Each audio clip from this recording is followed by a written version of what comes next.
box you to play. Games Day 2011. Matthew here from MiniWargaming.com, bringing you more Games Day 2011 coverage. With me we have the man, the myth, the legend, the maverick, the awesomeness, Mr. Jawaballs. What's up? I'm gonna shoot some video. Oh, you're gonna shoot a video too? Yeah. For your. Don't let me interrupt you. Okay, all right. So we are looking at a table that is pretty awesome, and I see that it's something to do with charity, with Doctors Without Borders. Are you a doctor, Mr. I am Jawa? not a doctor. You're not Dr. I'm a Jawaballs. doctor of love. Dr. Jawaballs, the Doctor of Love. So exactly what is Doctors Without Borders? Doctors Without Borders is an international group of doctors that go all over the place and just help wherever they can. Okay. That in a nutshell. That's in a nutshell. So what does that have to do with this table? We chose them because they do a lot of work helping out kids, and we wanted to pick a charity that helps kids. Oh, so Doctors Without Borders is a charity. It's a charity doctor organization.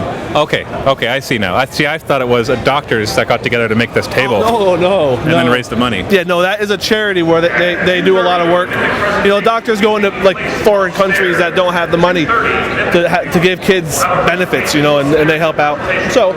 So exactly what work went into this table? Like obviously this is a tremendously large amount of models. It looks like the models are actually more work than the table itself. Yeah. But what exactly who pitched into this? Okay, we picked probably 20 or so guys off the bloggers. We picked team leaders first, and then the team leaders made their teams to paint the armies. And the table itself was made by Brian Nero from A Gentleman's Ones, the blog.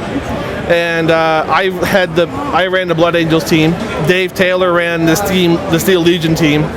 Goat Boy from Bell of Lost Souls did, I think, the Speed Freaks. And I think the Santa Cruz Warhammer boys picked up on the Gazgul Orc army.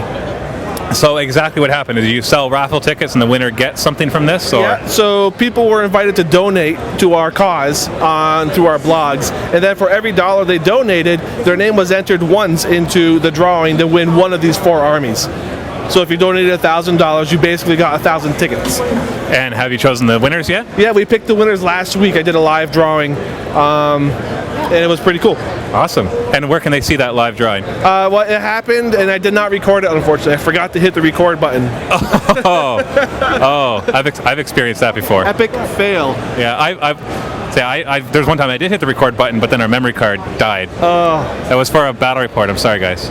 But anyway, so we don't have a recording, but we can still. Is there any blog coverage on the creation of these armies that we can refer? Well, if we've been working on this since March or so. So all of our blogs did continual updates on the project as we got to this point. All right, now plug it. What's your blog? What's the URL? Jawaballs. I don't know. Warhammer 40k Blood Angels. Just Google Jawaballs and you'll find me. That's easy enough. Or even Google Blood Angels. It's even easier. Yes. Awesome. You can't find Blood Angels without finding Jawaballs, and that's the way I like it. Sure. That should be your slogan. You can't find Blood Angels without finding Jawaballs. That's too long. That's too much. It's way too long. Okay, Brian Nero. Brian. Yes. Brian is the guy who made the table, which is like the fifth beetle of our group here. Fifth beetle, yeah. Well, I was looking at this table earlier. We got some really good footage, so there's going to be another video just this table. Okay. And the thing that impressed me the most, I remember looking at it thinking, well, the models are more impressive than the table. And then I started to see that there's more than meets the eye. There's like this underground thing. Underhive, yeah. So why don't you explain the overall story behind the table? Well, I talked to Dave Taylor about this a long time ago, and he was really keen that it be kind of this space in between like the actual hive and what's the exterior of the hive, so the kind of the foothills of the hive. And we just, as we were having this conversation, we kept talking about the hive, and the image stuck with me. The kind of literally like a hive. So there's all these entry points and this kind of idea that these, like the chimeras here are kind of swarming out of there like a bunch of insects. So that was a kind of initial image that obviously that we ran with. In terms of construction, the other idea that was really important is that there'd be kind of levels to this hive. Obviously, the top levels have to be kind of display levels because there's a lot of miniatures you have to put out.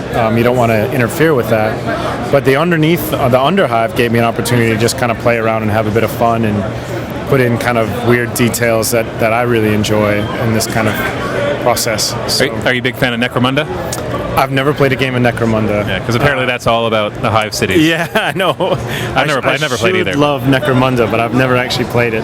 Too busy making awesome train boards. Like, who has time to play when all you're doing is making these awesome train boards?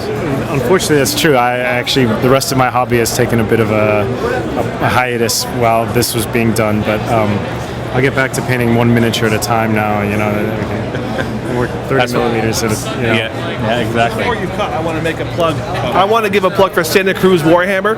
John and Mike, they're the guys, they're the masterminds behind this whole project. And without those guys, this would not have happened. Absolutely. So Santa Cruz Warhammer, they're just fantastic. And John, he's like probably the tallest guy in the room. And he's here someplace. So if you find him, a big tall dude, that's him. Awesome. Well, thanks a lot, guys. The table looks fantastic. I love the idea that it was all for charity.